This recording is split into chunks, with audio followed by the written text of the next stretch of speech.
Hello friends, welcome back to our YouTube channel. So మనకొచ్చేసి ministry of railways recruitment board నుండి వచ్చేసి 10th qualification తోటే RPF notification అనేది కూడా రిలీజ్ అయితే చేశారనమాట. మినిమం 10th క్వాలిఫికేషన్ తోటే మనము ఈ యొక్క రైల్వే రిక్రూట్మెంట్ బోర్డు సంబంధించిన ఆర్పిఎఫ్ జాబ్స్కి అయితే ఎలిజిబుల్ అయితే ఇస్తున్నారనమాట.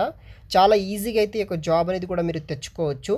ఆ యొక్క రైల్వే రిక్రూట్మెంట్ ఆర్పిఎఫ్ సంబంధించిన నోటిఫికేషన్ డీటెయిల్స్ ఈ యొక్క వీడియోలో అయితే ఎక్స్ప్లెయిన్ చేస్తాను. వీడియోని మాత్రం ఎండ్ వరకు స్కిప్ చేయకుండా అయితే చూడండి. So recruitment of constable executive in railways protection force and railways protection special force కింద హైరింగ్ అనేది కూడా చేసుకుంటున్నారు. ఇది వచ్చేసి అఫీషియల్ వెబ్సైట్ అనమాట. దాని నుండి వచ్చిన నోటిఫికేషన్ మాత్రమే మీకు ఎక్స్ప్లెయిన్ చేయడం అయితే జరుగుతుంది. సో ఇక్కడ చూడవచ్చు, ఓపెనింగ్ డేట్ వచ్చేసి 15th 4 2024 నుండి స్టార్ట్ అవ్వడం జరిగింది. మే 14th వరకు, అంటే మనకి దాదాపుగా 1 month అయితే వీళ్ళు టైం అయితే ఇచ్చారనమాట. మే 14th వరకు అయితే మీరు ఆన్లైన్ ద్వారా అప్లై అనేది కూడా చేసుకోవచ్చు. సో పోస్ట్ విషయానికి వస్తే కానిస్టేబుల్ ఎగ్జిక్యూటివ్ అనే రోల్ కోసం హైరింగ్ చేసుకుంటున్నారు. లెవెల్ 3 పే కింద అయితే శాలరీ అనేది పే చేయడం జరుగుతుంది. అంటే స్టార్టింగ్లో మీరు జాబ్ తెచ్చుకుంటే కనుక 21,700 రూపీస్ అయితే మనకి శాలరీ అయితే పే చేస్తారనమాట. సో తర్వాత ఇంక్రిమెంట్ అయితే నార్మల్గా అయితే ఉంటుంది, సెంట్రల్ జాబ్ కాబట్టి, అది కూడా రైల్వేస్ కాబట్టి. మెడికల్ స్టాండర్డ్ వచ్చేసి B1 కింద చూస్తారు. 18 years నుండి 28 years ఉన్న వాళ్ళు జాయిన్ అయితే అవ్వచ్చు. టోటల్ వేకెన్సీస్ విషయానికి వస్తే 4,208 వేకెన్సీ తోటి ఈ యొక్క కానిస్టేబుల్ ఎగ్జిక్యూటివ్ అనే రోల్ కోసం వచ్చేసి వీళ్ళు హైరింగ్స్ అనేది కూడా చేసుకుంటున్నారు. మినిమం SSC పాస్ అయితే సరిపోతుంది. ఎవరైతే SC ST OBC EWS EBS తర్వాత అదర్ క్యాండిడేట్స్ ఎవరైనా సరే జాయిన్ అయితే అవ్వచ్చు అనమాట. 18 years నుండి 28 years ఉన్న వాళ్ళు ఎవరైనా సరే ఈ యొక్క పర్టికులర్ నోటిఫికేషన్స్కి మీరు ఎలిజిబుల్ అవుతారు. అప్లై అనేది కూడా చేసుకోవచ్చు.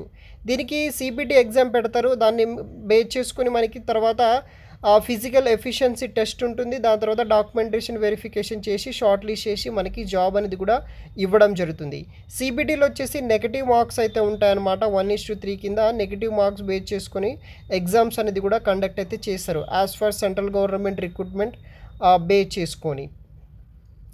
సో కానిస్టేబుల్ ఎగ్జిక్యూటివ్ అనమాట. 18 years నుండి 28 years ఉన్న వాళ్ళు అప్లై చేసుకోవచ్చు. ఇంకా ఏదైనా మీకు ఏజ్ రిలాక్సేషన్ కావాలంటే కనుక ఏజ్ రిలాక్సేషన్ కూడా తీసుకోవచ్చు అనమాట.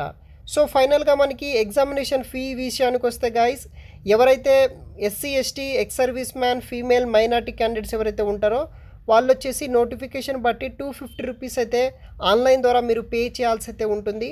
దానితో పాటు ఎవరైతే అదర్ క్యాండిడేట్స్ ఉంటారో వాళ్ళు వచ్చేసి 500 రూపీస్ అయితే ఆన్లైన్ ద్వారా మీరు ఫీ అనేది కూడా పే చేయాల్సి అయితే ఉంటుందన్నమాట. అదర్ బేసిక్ డీటెయిల్స్ అంతా మీరు నోటిఫికేషన్లో చూడవచ్చు. అంటే ఏ జోన్కి ఎంత వేకెన్సీస్ ఉన్నాయి ఏంది అనేది ఆ పర్టికులర్ వెబ్సైట్ లింక్స్ కూడా ఇస్తానన్నమాట.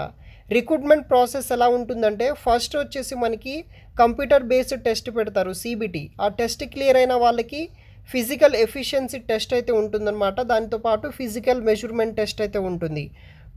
థర్డ్ రౌండ్ వచ్చేసి మనకి డాక్యుమెంట్ వెరిఫికేషన్ ఉంటుంది. థర్డ్ డాక్యుమెంట్ వెరిఫికేషన్ అయితే అయిపోతుందన్నమాట. సో CBT ఎగ్జామ్ వచ్చేసి దీనికి మినిమం 10th అయితే పాస్ అయితే సరిపోతుంది.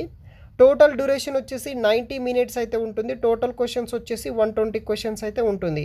నెగటివ్ మార్క్స్ అయితే ఉంటాయన్నమాట. ఎవరైతే తర్వాత మనకి UR EWS అండ్ OBC వాళ్ళకు ఉంటారో 35% క్వాలిఫై మార్క్స్ ఇవ్వడం జరిగింది. SC ST వాళ్ళకి 30% మార్క్స్ ఉంటే సరిపోతుందన్నమాట. లైక్ 100 మార్క్స్ ఒక 30% వస్తే మీరు క్వాలిఫై అవుతారు. సెకండ్ ఫిజికల్ టెస్ట్కి అయితే మీరు అటెండ్ అయితే అవ్వచ్చు. సిలబస్ విషయానికి వస్తే మనకి ఇక్కడ బేసిక్ 3 syllabus అయితే ఉంటుందన్నమాట గైస్. జనరల్ అవేర్నెస్ వచ్చేసి 50 మార్క్స్, తర్వాత వచ్చేసి మనకి జనరల్ ఇంటెలిజెన్స్ అండ్ రీజనింగ్ వచ్చేసి 35 మార్క్స్, అర్థమెటిక్ వచ్చేసి 25 మార్క్స్ అయితే ఉంటుంది. టోటల్ 120 మార్క్స్కి మనం ఎగ్జామ్ అనేది కూడా రాయాల్సి అయితే ఉంటుంది. దానితో పాటు మనకి కొన్ని ఇక్కడ లైక్ మనకి రన్నింగ్స్ కావచ్చు, లాంగ్ జంప్, హై జంప్స్, ఇలా కొన్ని బేసిక్ రిక్రూట్మెంట్ బేస్ చేసుకుని మనము ఇవి ఫాలో అయితే అవ్వాల్సి అయితే ఉంటుంది. రిక్రూట్మెంట్ డీటెయిల్స్ వచ్చేసి వీడియో కింద డిస్క్రిప్షన్ బాక్స్లో అయితే ప్రొవైడ్ చేస్తాను. సికింద్రాబాద్ జోన్ కింద అయితే మనకి పోస్టింగ్స్ అనేది కూడా రావడం అయితే జరుగుతుంది. మరిన్ని వివరాలు ఆ యొక్క పర్టికులర్ వెబ్సైట్లో అయితే చూసి అప్లై చేసుకోవచ్చు గైస్. Thanks for watching.